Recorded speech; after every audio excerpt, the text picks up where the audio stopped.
anayehubiri utambulisho. Bwana Yesu apewe sifa. Pastor Makerubi ninayehubiri. Ndugu yangu rafiki, tambua akili ni kufahamu, kuelewa. Hekima ni busara ndani ya utafiti wa kupambanua mambo, yani jambo, kwa kupitia mashahidi, uchunguzi. Hatuongozwi na Mungu kwa misisimko, hisia na maamuzi yako, mapokeo au sanamu za mnyama, fundisho la uongo. Tunaongozwa na Mungu kwa neno la Mungu. Yohana 16:13 mpaka 15. Uthibitisho wa mashahidi wa Mungu. Nukuu za mitume na manabii. Wakorintho wa kwanza 14:32 mpaka 33, na roho za manabii watii manabii, kama ilivyo makanisa yote ya watakatifu. Isaya 4:20, waende kwa sheria na ushuhuda, ikiwa wasemi sawasawa na neno hili, bila shaka kwa hao hapana asubuhi. Mhubiri 7:27. Nimeyaona hayo kwa kulinganisha hili na hili, ili kuitafuta jumla. Isaya 28:9 mpaka 13. Utamfundisha nani maarifa ya kwenda mbinguni, wewe mchungaji? Utamfundisha nani habari hii ya uzima milele, wewe nabii na mtume? Kwa maana ni amri juu ya amri, ni kanuni juu ya kanuni. Hii ndio raha, mpeni raha yeye aliyochoka, aliyokosa kufahamu. Ni amri juu ya amri, kanuni juu ya kanuni, ili waende na kuangalia na kuanguka, wapate ukweli na kuchukuliwa hata juu. Kichwa cha somo kinasema Mungu wako ni nani? Je, Mungu wako ni nani? Jina la Mungu wako ni nani? Mungu wako ni Yesu. Mungu wako ni Yesu, na Yesu ni Mungu. Yeye akakubali kushuka katika dunia katika mwili. Mungu wako ni nani? Kitu cha somo, Mungu wako je ni nani? Na jina la Mungu wako ni nani? Ufahamu jina la Mungu wako ni nani? Kwamba Mungu alidhihirishwa katika mwili, akaaminiwa katika ulimwengu, akachukuliwa juu katika utukufu. Mwana wa Mungu aliacha utukufu wa mbingu, wa mbingu, akawa mwili kama viumbe vyake. Jambo hili linastaajabisha sana, yani linashangaza sana. Hapo mwanzo wa wakati neno ni Kristo. Fungu la Yohana 14, alikuwapo tangu milele, Mika 5:2, pamoja na baba yake. Vitu vyote vilifanyika kwa huyo. Wakolosai 10, vitu vyote vilifanyika kwa huyo. Mika 5:2, Wakolosai 1:15 mpaka 18. Na amekuwapo kabla ya vitu vyote, na vitu vyote hushikamana katika yeye. Wakolosai 1:15 mpaka 17. Yohana 1:18. Hakuna binadamu yote aliweza kumwona Mwenyezi Mungu ila Mungu mwenyewe akashuka katika mwili. Kabla haijawekwa misingi ya dunia, wazazi wa kwanza walipomwasi Mungu, walijitenga wenyewe mbali na jamaa ya Mungu. Mpango wa kuwarudia wanadamu kwenye familia ya Mungu kwa njia ya maisha na kifo, ni kifo cha Kristo, ilifanywa kabla ya kuumbwa kwa ulimwengu. Hadi ya kwanza ya mkombozi, Mwanzo 3:15. Wathesalonike wa kwanza 4:16 mpaka 4:16 mpaka 18. Ndiyo mfano mahala alipozaliwa. Mika 5:2. Mathayo 2:1 mpaka 6. Jinsi alivyozaliwa. Isaya 9:6, baba wa milele. Isaya 7:14. Baba wa milele, Emmanuel, Mungu pamoja na binadamu. Mathayo 1:20, atakuwa ni Mungu atakayezaliwa, huyo ni Roho Mtakatifu, ni Mungu, alikuwa ni Roho Mtakatifu ambaye ni Mungu. Mathayo 1:20, 22 na 23. Kifo chake, Zaburi 22:16, Zaburi 22:16 mpaka 18. Yohana 19:23 mpaka 24. Ufunuo Yohana, Zaburi 16:10. Matendo ya Mitume 13:32 mpaka 35. Mimi na Baba tu moja. Mathayo 10:30. Huyu ni mwanangu mpendwa wangu nayependezwa naye. Wewe ndiye Kristo mwana wa Mungu aliye hai. Ndani yake ukaa ukamilifu wote wa uungu na wa kimwili. Yohana 20:28. Wewe ndiye Kristo mwana wa Mungu bila dhambi, ambaye hakufanya dhambi, Kristo pekee. Petro wa kwanza 2:22. Petro wa kwanza 1:222, ambaye hakufanya dhambi, ni Kristo pekee yake. Yohana 1:3 na 5. Wote wamefanya dhambi, wanadamu wote wametenda dhambi. Rumi 3:23. Dunia yote na watu wote wametenda dhambi, ni Kristo tu aliyeishi maisha yasiyokuwa na dhambi. Kwa hiyo yeye pekee anaweza kuniokoa kutoka dhambini. Anajua kujaribiwa kwangu, kwa sababu alijaribiwa katika mambo yote kama mimi, pia miujiza yake. Mathayo 4:23. Alifua watu waliokufa. Ni nani anaweza katoa uhai wake akarudi? Kristo pekee mafundisho yake. Yohana 7:26. Akasema hakuna haja kumtafuta Mwenyezi Mungu. Kiniona mimi umemuona Mungu. Sifa ya Mungu, akasema mimi ndiye Mungu na uweza wake wa kusamehe dhambi. Ni nani anaweza akasamehe dhambi? Ni Kristo pekee ambaye ndiye Mungu. Mathayo 9:6 alisamehe dhambi akiwa na mwili wa kibinadamu. Sifa za Mungu ni kusamehe dhambi. Yesu Kristo alisamehe dhambi. Sifa za Mungu ni uumbaji, ni muumbaji. Wakolosai 1:15-17 aliumba viumbe vinavyoonekana visivyoonekana, majini, mapepo, vitu vyote aliviumba yeye katika Wakolosai 1:15-17 na Danieli 1:1-5.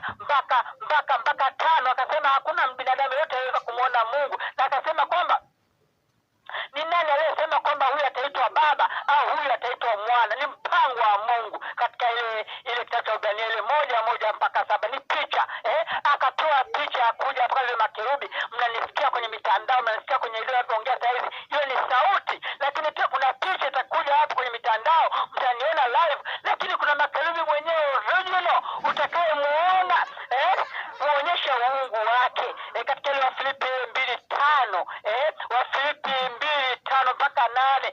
Akaona si vema kushikamana na uungu huu ikiwa mwanadamu amepotea kama ilivyokuwa kule malaika. Akaona malaika wote wamepotea, akajiita Mikaeli. Kwa mwanadamu akajiita Yesu Kristo. Yule aliyekufa akatoka nje. Yesu Kristo ni Mungu tu anayeweza kutoa uzima. Kristo anasema kutoka mbinguni zaidi. Kristo Yesu anasema kutoka mbinguni, tazama mimi ni hai, tazama mimi niko hai. Alipaa mbinguni. Kristo alitoka mbinguni mwaka 34 AD akiwepo pale Galilaya katika kitabu cha Matendo ya Mitume ile 1:1. Akaishi siku 40. Akawaambia wakutane naye kule Galilaya katika Matendo ile 1:9. Wanafunzi wa Yesu akaenda pale na watu wote wa Galilaya. Wingu likashuka chini likamchukua pale Bwana Yesu, akapaa. Wanafunzi wakamwangalia, watu wa Galilaya wakamwangalia, wakasema huyu amenuliwa na wingu, anaondoka zake. Ikatoka sauti kutoka mbinguni ikawaambia watu wakaangalia pembeni, wakashuka malaika wawili, mmoja mkono wa kushoto, mwingine mkono wa kulia. Malaika wawili wakakaa pale, na likatoka wingu likasema, huyo Yesu mnayemuona anavyoondoka zake atakuja hivyo hivyo mnavyomuona anavyoenda. Na ndio maana hata katika Isaya 9:25 katika siku hiyo tutasema huyo ndiyo Mungu wetu, huyo ndiyo Mungu aliyokuja, atakayekuja kutuokoa. Na ndio maana katika ile Ufunuo Yohana ile 1:7-8 anasema, tazama dunia yote hii, ulimwengu wote, tazama yuaja na mawingu. Kila binadamu, kila kiumbe kitamwangalia Yesu. Anasema mimi ni Alfa na Omega, mlikuwa mnijui. Tazama mimi ni Alfa na Omega, mwanzo na mwisho, wa kwanza na wa mwisho. Anasema katika ile Ufunuo Yohana ile 13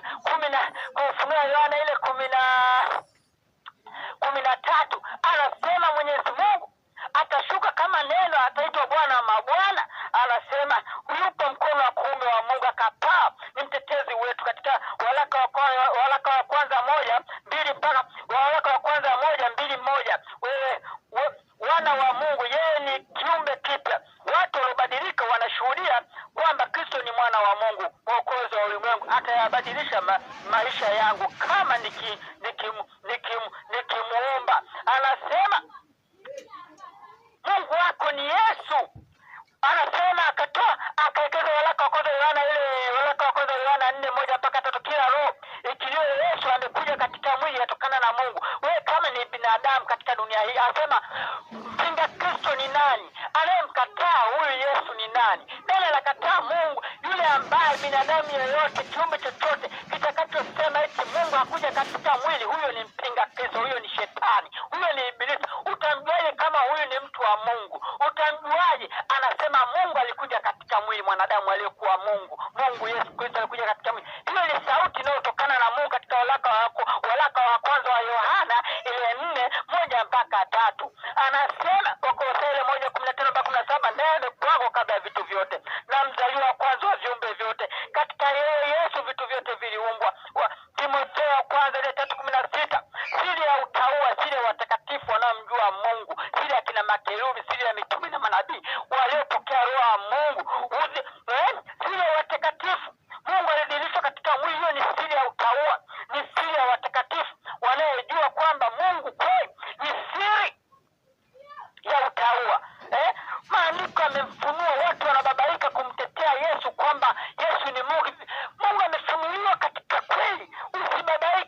yangu wala usidhoofike.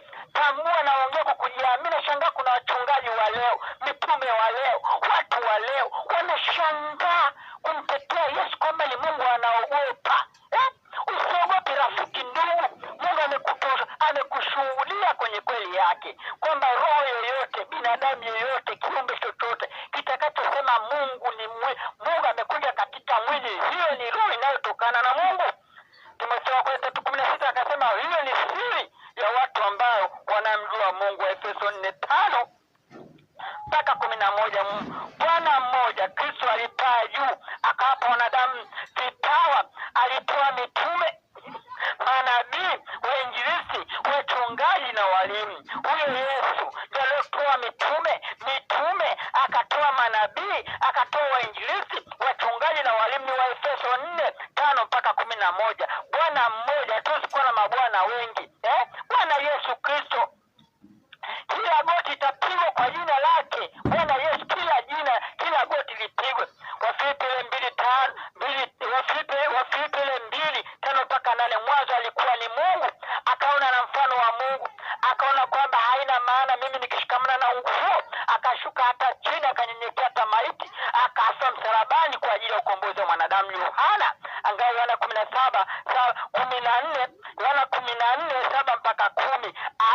Aliyeniona mimi amemwona Baba. Mitume wa Yesu, wanafunzi wa Yesu wanamwambia Yesu na manabii, wakamwambia tuonyeshe Mwenyezi Mungu, hatukutaki wewe.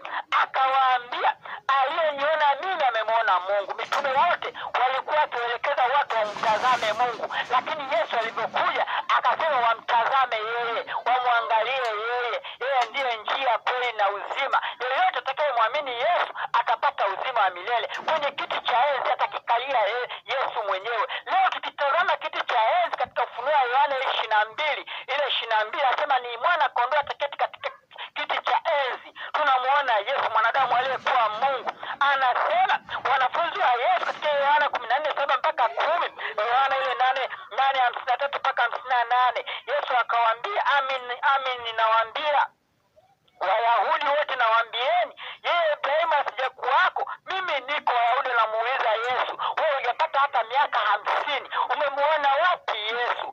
Akaambia katika Ibrahimu alivyokuwa hana mimba, mimi ndio nilimtokea pale. Akaona watu wawili, mmoja katikati nilikuwa mimi Yesu. Wawili akamwambia tutaenda kuichoma ile Sodoma, lakini mimi Yesu nimekuja kukupatia, utazaa mtoto na huyo mtoto utamuita Isaka. Sara akacheka, alimuona Ibrahimu akambariki. Akawaambia Wayahudi kwamba yuko anasema katika Yohana 8:53 mpaka 58. Yesu akawaambia mimi nilikuwepo kabla Ibrahimu kutokuwepo. Yohana 1:1 mpaka 3. Mwanzo kulikuwako neno, neno alikuwa kwa Mungu, naye neno alikuwa Mungu. Huyo neno alifanyika kwa binadamu. Anasema huyo neno aliumba. Mwanzo Yesu alikuwa ni neno. Katika ile mwanzo Yesu alikuwa ni neno. Katika Yohana 1:1 mpaka 3 na 1:14. Yohana 1:12 mpaka 13. Neno alifanyika mwili. Yaani huyo neno alifanyika binadamu. Akasema wewe mpokea wewe Yesu amewafanya kuwa watoto wa Mungu. Mathayo 1:23. Bikira atazaa mwana. Malaika Gabrieli akamtokea Mariamu akasema, tazama umepata mimba kwa uwezo wa Roho Mtakatifu. Ile mimba leo katika Mariamu anasema ni Mungu mwenyewe. Roho Mtakatifu ni Mungu. Roho Mtakatifu alikuwa ndani ya Bikira Mariamu. Akamwambia utamwita Mungu pamoja na wanadamu. Isaya 9:6. Tumepewa mtoto mwanamume, jina lake Mungu mwenye nguvu, Baba milele. Atakuwa ni Mungu mwenye nguvu. Isaya 9:6. Isaya 7:14. Bwana atawapa ishara. Ilitokea unabii. Nabii yote akatabiriwa kabla hata mwenyewe hajafika katika dunia hii, hajaripoti. Akatabiriwa kwamba katika Isaya 7:14, tazama mtoto atazaliwa mwanamume, sio mwanamke, na jina lake ataitwa Emanueli, maana yake ni Mungu pamoja na wanadamu. Mika 5:2. Bethlehem huko nyuma katabiriwa kwamba huko Bethlehem Efrata, huko katika mtaa wa Efrata atanitokea mmoja aliyemtawala katika Israeli. Matukio yake yamekuwako tangu zamani za kale, tangu milele. Alitabiriwa nyuma hata kabla yeye mwenyewe hajaripoti kufika katika sayari hii. Mwana wa Mungu aliye hai, Bwana Yesu, Petro wa kwanza 1 kabla haijawekwa misingi ya dunia. Alifunuliwa mwisho zamani kwa ajili yetu katika Waebrania 1:1-5.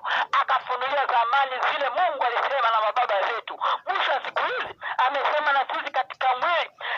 Kwa yeye aliufanya ulimwengu. Anasema kwamba aitabiriwa huko nyuma kabla hata mwenyewe hajaripoti katika sayari hii. Yohana 1:18, hakuna mtu aliyeweza kumwona Mungu ila Mungu Bwana Yesu Kristo aliyefunua mwenyewe katika dunia hii. Na ndio maana akawaambia katika Waebrania 1:1-2 aliwaambia malaika, yupi ndiye mwanangu, leo nimekuzaa tena kwake Baba, na kwangu atakuwa mwana, katika ile Waebrania 1:5.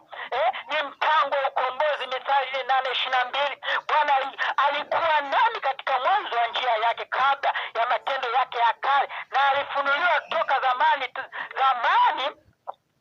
tokea milele, tangu awali, toka nyuma, katika Yohana. Ndio maana katika Yohana 17:5 anasema, Baba unitukuze mimi kwa utukufu niliokuwa nawe kabla ulimwengu kuwako, kabla dunia haijakuwepo.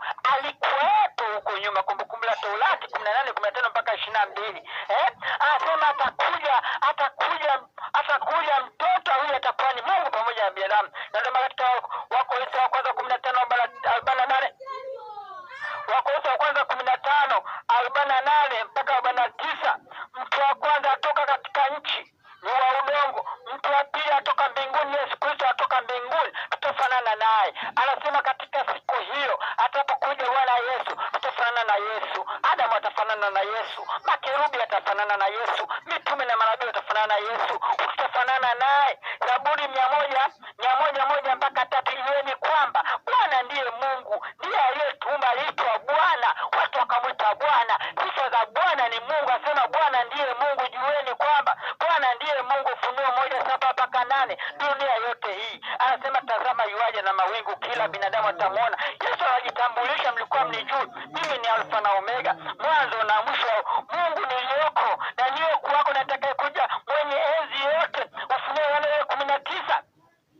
19:13-16. Jina lake aitwa Neno la Mungu. Katika ile Yohana 1:1 alikuwa anaitwa Neno, jina lake anaitwa Neno la Mungu. Huyo atakayekuja ni Bwana wa mabwana, aitwa Neno la Mungu. Katika Ufunuo 19:13-16, Neno huyo aliyefanyika binadamu kwa ajili ya kupata uzima milele anaitwa Bwana wa mabwana. Katika Ufunuo 12:17, wakiambia milima na miamba, tuangukieni mbele za uso yeye aketie juu ya kiti cha enzi, na ishara ya mwana kondoo. Atakuja, waliomkataa watakimbilia miamba iangukiwe. Atakuja na moto wakao, atawabua watakapomwangalia, wataunguzwa kwa moto na watakufa pale pale. Kina makerubi wakimwangalia watanyakuliwa. Kina mitume na manabii waliomwamini Yesu na sheria zake watanyakuliwa naye. Ufunuo 6:12-17, watakimbilia miamba waliomkataa. Isaya 25:9. Katika siku hiyo atakapokuja Bwana Yesu, tutasema kina makerubi, mitume na manabii, tazama huyo ndiye Mungu wetu, ndiye tuliyemngoja atusaidie wakati wa mahitaji. Huyo ndiye Bwana wetu tuliyemngoja dunia yote hii. Isaya 25:9. Alitabiriwa katika siku hiyo, dunia yote hiyo. Wakati wa sasa, watu wote waliokufa makaburini na tulio hai, tutasema huyo ndiye Mungu wetu, huyo ndiye Mungu. Wakasoma Isaya 25. Isaya 25:9, tutasema huyo Yesu ndiye Mungu wetu, ndiye tuliyemngoja atusaidie tupate uzima milele. Ndiye lango, ndiye Bwana wetu, ndiye Mungu wetu. Isaya 66:15-16, Bwana atashuka na moto kama upepo wa kisulisuli, atawabagua wote, atashuka na moto. Petro wa pili 3:10. Siku ya Bwana, yaani hiyo siku ya Bwana anapokuja mara ya pili, atakuja kwa mshindo mkuu, atakuja kwa mshindo mkuu. Wathesalonike wa pili, Wathesalonike wa kwanza, Wathesalonike wa kwanza 2:7-8. Wathesalonike wa kwanza 2:7-8. Bwana atashuka kutoka mbinguni, waliokufa katika Kristo watafufuliwa kwanza. Tutakuwa pamoja na Bwana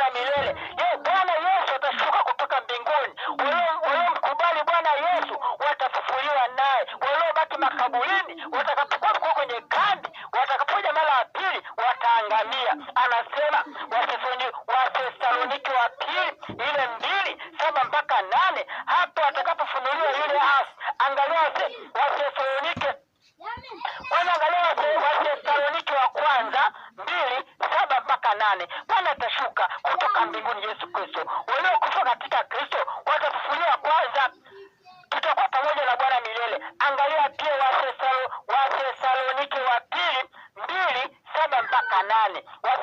Wathesalonike wa pili 2:7-8. Hapo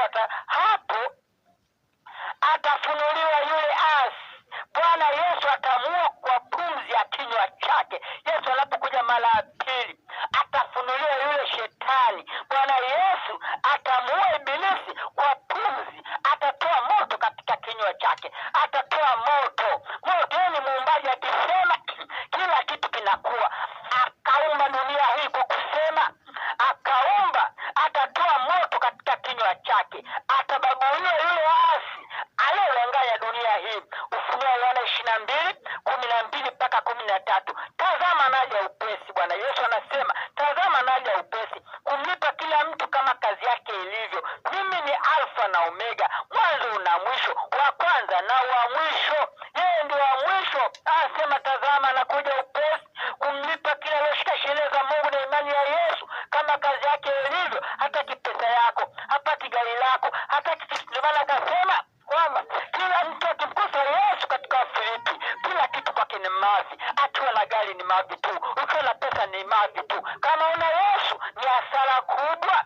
Anakuja wewe, unataka ushike sheria za Mungu na imani ya Yesu, upate maisha ya milele, maisha yasiyokuwa na mwisho. Anasema Ufunuo Yohana 19:10, msijilieni Mungu, kwa maana ushuhuda wa Yesu ndio roho ya unabii. Mathayo, Yohana, vitabu vyote Agano Jipya ni roho. Ushuhuda wa Yesu ndio roho ya unabii. Agano Jipya, kitabu cha Agano Jipya, mafundisho ya Yesu ndio roho ya unabii. Mshuhudieni Mungu kwa kumwamini Yesu, kushika mafundisho yake. Anayeongea makerubi masaa haya ni sauti ya Mungu, ni ushuhuda wa Yesu, na nukuu mitume na manabii. Kwa hivyo asema Kumbukumbu la Torati 29, Kumbukumbu la Torati 29:29, mambo ya asili ni ya Bwana Mungu wako, yaliyofunuliwa ni yetu sisi na watoto wetu, na tuyafanye kuwa sheria milele. Haya ni mambo ya asili, na ndio maana kwambia katika jina la Yesu. Jina la Yesu ni jina la Mwenyezi Mungu. Katika Yohana 5:43,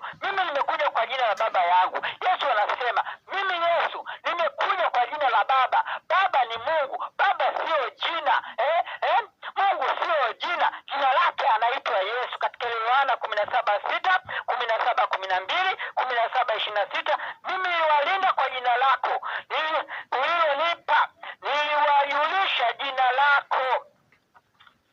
Mawasiliano, tazama mahubiri mtandaoni, funguka umfahamu Mungu upate maisha milele. Angalia YouTube na Instagram, andika password 0756806753, password 0756806753. Andika account Pastor Makerubi, email makerubibitungwa@gmail.com. Weka hazina mbinguni ili roho yako ipate usimamizi. Saidia kazi ya Mungu, weka zaka mtandaoni.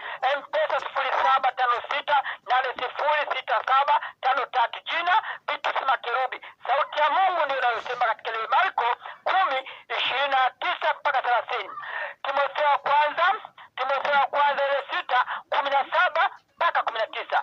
Mbarikiwe sana, tukutane mbinguni. Mungu ameagiza mwawezeshe mitume na manabii kina Makerubi, mitume wa sasa kina Makerubi wanaofunga historia ya dunia hii. Weka zaka yako upate uzima milele. Mtumie chombo Makerubi anapopeleka taarifa zako. Weka zaka yako katika chombo hicho, katika mitandao Vodacom. Ingia M-Pesa pale. M-Pesa andika 0756806753. Jina litakujia Vitus Makerubi, upate uzima milele. Mungu akubariki na ubarikiwe sana, ili tupate wote kuelekea kwa Bwana Yesu. Amin.